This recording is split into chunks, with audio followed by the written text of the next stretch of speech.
One, let me make sure I'm live here. I think I am. Yep, I'm live. See if I can get my comments up. I want to share a moment with everybody here, if I could. Yeah, I'm not gonna be able to see the comments. Sorry about that.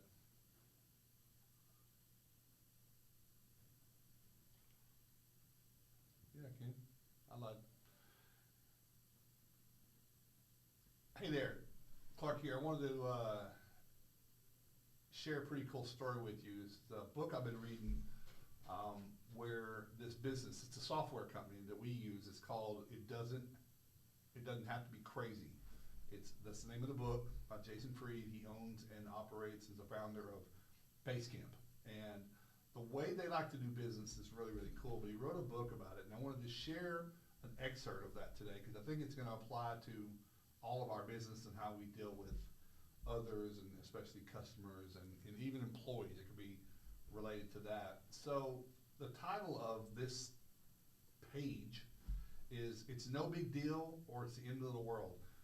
I'm going off a lot of memory here from the book, but here's how it goes. So uh, people like to be heard and understood. Okay, so we're in this service business. We have to be of service. Sometimes we get customers that are just out of control. Sometimes things happen, especially when we're dealing with insurance stuff, that causes friction and problems. They aren't necessarily from our doing, but they are, involved with the whole thing, making everything else wrong. So Jason tells a story, and he uses this as an example of, imagine for a moment you go and you check into a hotel. You're traveling somewhere, it's summertime or late spring. You get to the room and the air conditioning doesn't work. I've had this happen, I'm sure you have too. And it's hot in the room, so you pick up the phone, you call down the front desk and say, hey, my air conditioner's not working. The person that answers on some level of engagement says, oh yeah, we know that room doesn't have air conditioning. We actually have somebody that's gonna come out, but they're gonna be out here next week to fix that. It's a condenser, but obviously you'll be long gone, but sorry about that. Well, that's not okay. At that moment, because of how they interacted with me, I'm kind of building up some fury, right? And I'm gonna leave a bad review, I'm gonna look for another hotel, whatever. All these things are starting to cascade and grow. I guess, yeah, we got the people here. And so they just showed no remorse, no empathy, no contrition of like at all, took accountability that they're renting out a room that's 74 degrees. Now, in the grand scheme of things, is 74 degrees the end of the world? No. But it is now because of how that person, it happens in restaurants, it happens in restoration companies. Yeah, that's just the way it's done. It's not the way it should be. So this article goes on to talk about a gentleman named, I can't even remember, I wrote it down here, Jean-Louis Gosset. It's French. I don't speak great French. I speak a little bit. Pronunciation is Texan for me. So Jean-Louis was the president of Apple in France for years. And he talked about this thing where you have two tokens. It's either, when you're dealing with people and their issues, you either pick up one of two tokens. And I like this story because it's either one or the other. It's the end of the world or it's no big deal.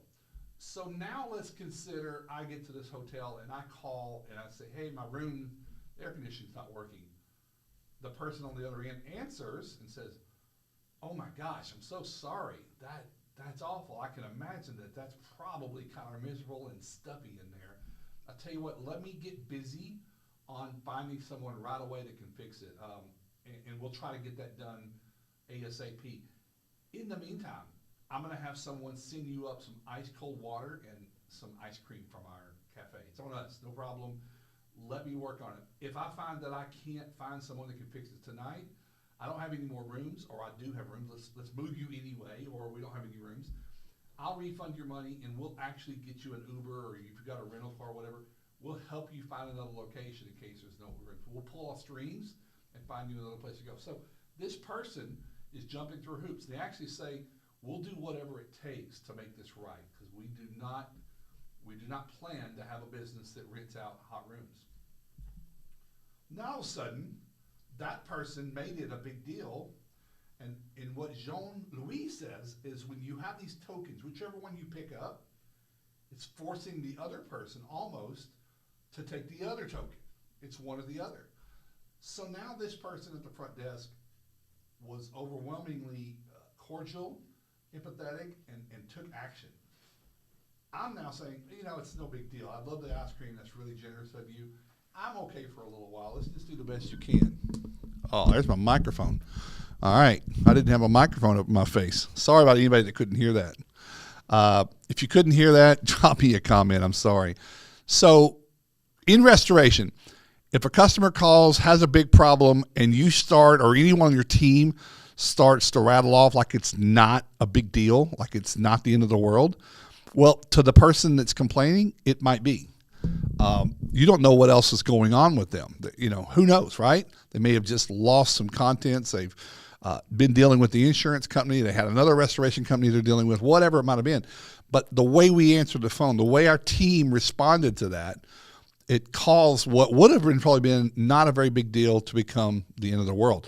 As opposed to, oh my gosh, I'm going to do everything I can to help you right now. I'm actually, while we're talking, I'm texting the project manager or the owner of the company. Let's see what we can do. Our equipment's messed up. We've caused another leak. Our sub didn't show up. Let's do everything we can. You need to have some practices around this. That customer would be like, well, thank you for understanding. And, it's a big deal, but it's really not. And I appreciate you. And let me know what you can do. Two different angles, all because of how we responded.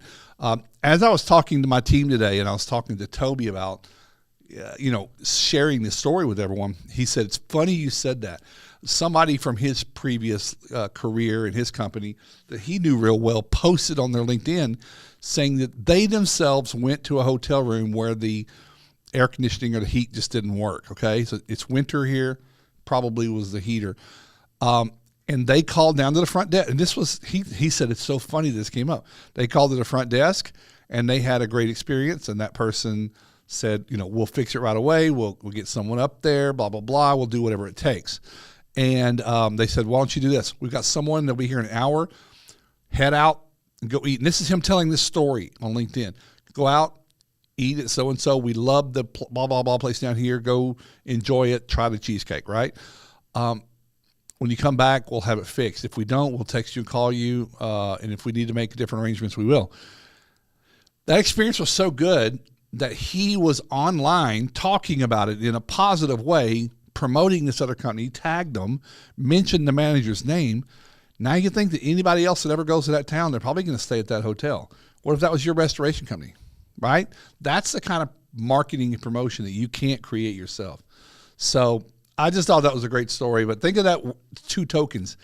If you give the customer the alternative, if you pick up one, they're going to get the alternative. If you make it not a big deal, it might be a big deal to them and they might make it to be the end of the world, as opposed to if you make a big deal out of it and you jump through some hoops, they might feel de-escalated from their anxiety that their problem is going to be solved because they were heard.